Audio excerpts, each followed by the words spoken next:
y'all, it's Paula with Hillbilly Orchids. Welcome back to my channel.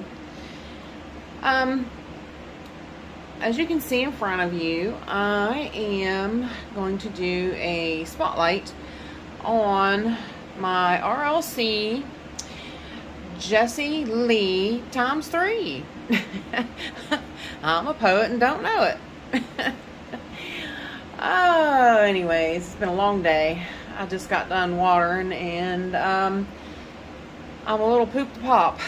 And I tell you, I don't know if I've told you guys before, I think that, you know, I do half my room at a time. I do half my room on Monday and the other half on Tuesday. And I could do it all in one day, but it would be really exhausting. So I figure it's easier just to split it up a little bit. But I wanted to go ahead and do a spotlight on this beautiful, beautiful girl. Two of her buds just went over. She had two on the back, came back there. But she put out 3 new directions of growth this year. And, I mean, as you can see, she's just phenomenal. She's just so pretty. Smells so good. This one just opened up today. You can tell it's more peachy. This one opened first. It's a little more orange, but as they progress, they get older and older. The blooms get oranger, a darker orange. But I wanted to get my facts straight on everything with it, you know. And I asked Michael McCarthy. I said, "Hey," I said, "how come some places still call it Potnara?" And he's like, "Potnara don't exist no more." And I'm like, "Good deal." That's what I needed to know.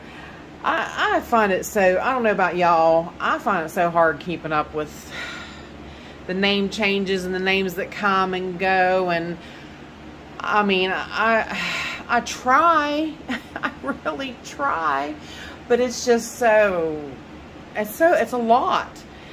So bless Michael's heart, he can keep up with that stuff. He can keep track of it. I'm just totally lost.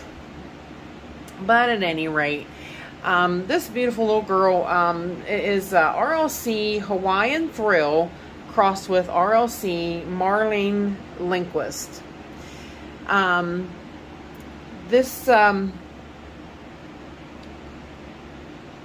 Well, and actually this one, I think there's different Jessie Lees, but this one is actually Jessie Lee Hawaii. I'm pretty sure that's what the tag said. I mean, I'm pretty sure that's the one I have is Hawaii. Of course, I when I first wanted to get this one, I saw it on William Green's channel, My Green Pets. And when I saw how beautiful his was, I was like, oh, mercy me, I gotta find that one.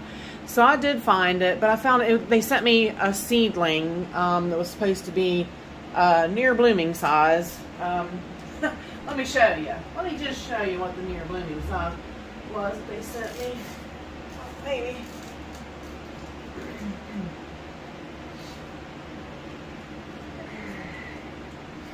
You just have to love how. As I even showed it to William Green, I said, yeah, that was sold to me. I mean, don't get me wrong, it's doing quite well. It's a really nice seedling.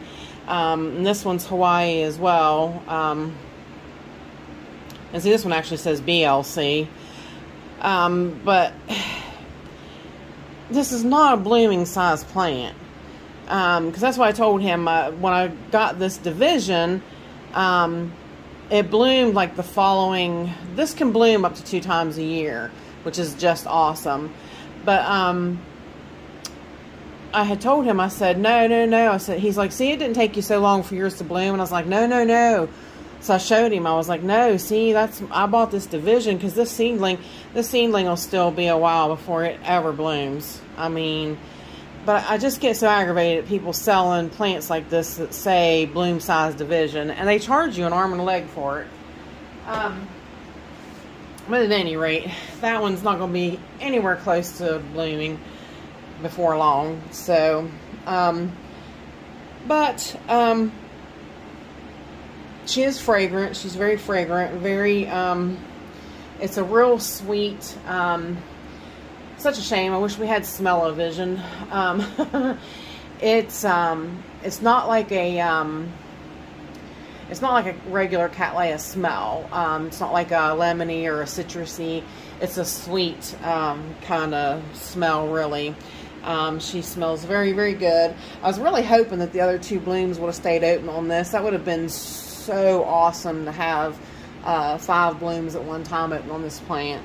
Would have been really great. But basically, the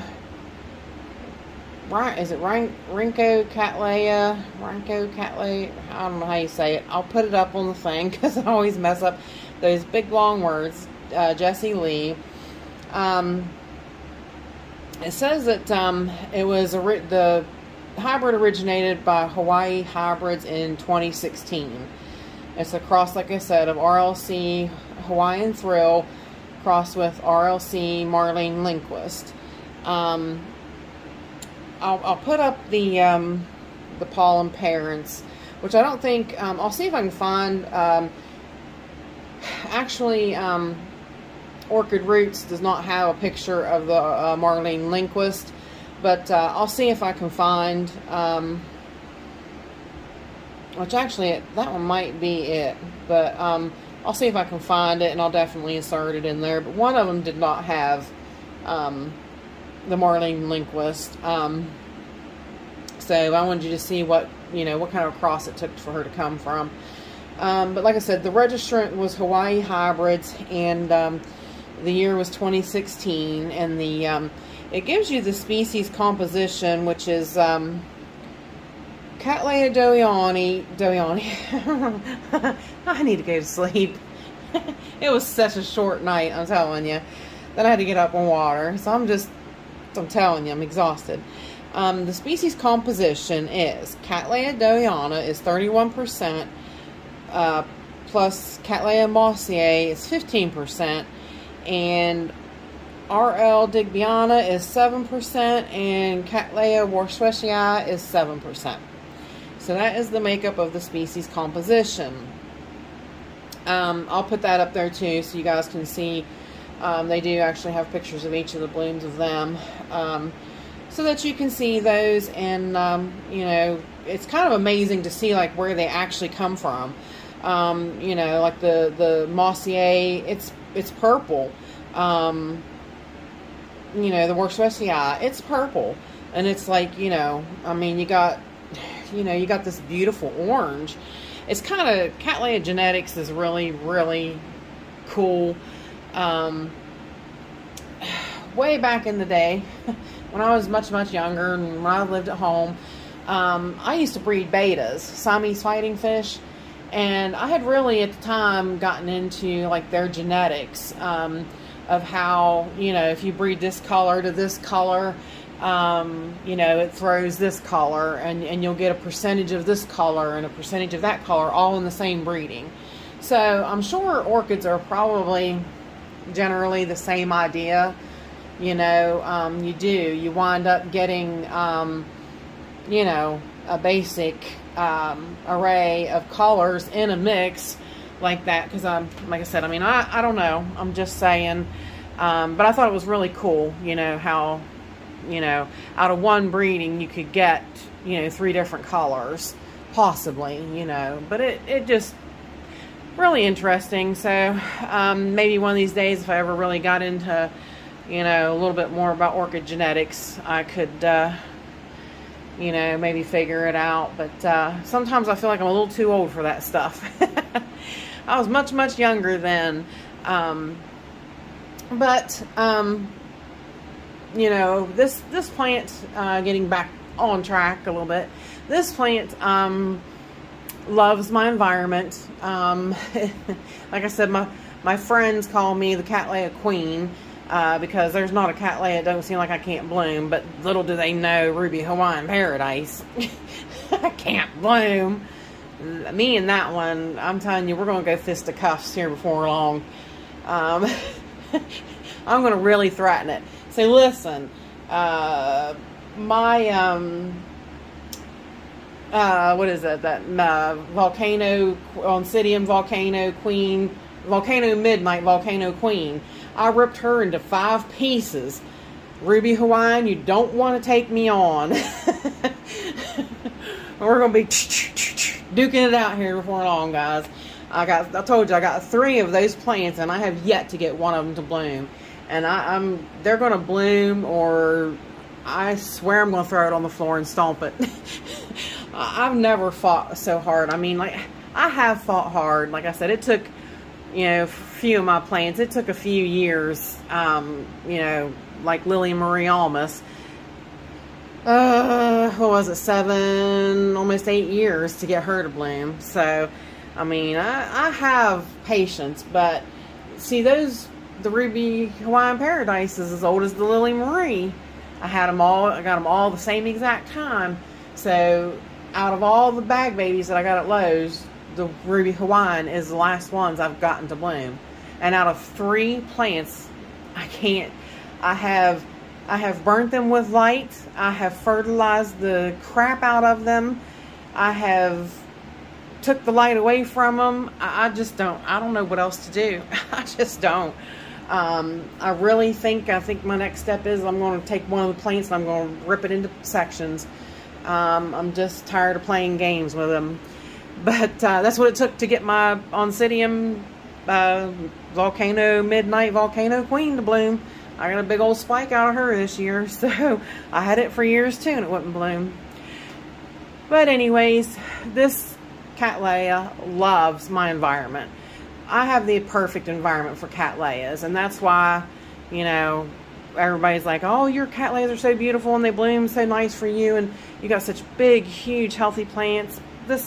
My room, my grow environment is the muy caliente perfection for Cattleyas. It's hot, humid, and she dries out in between waterings, and that plant, that's all she wants. She's happy.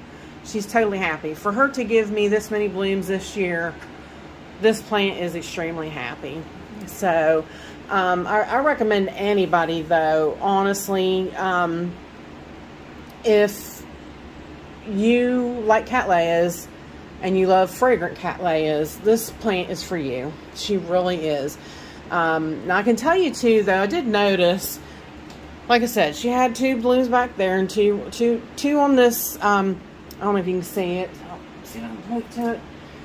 She had 2 right directly behind her, right there. She had 2 back there. These 2, and then her.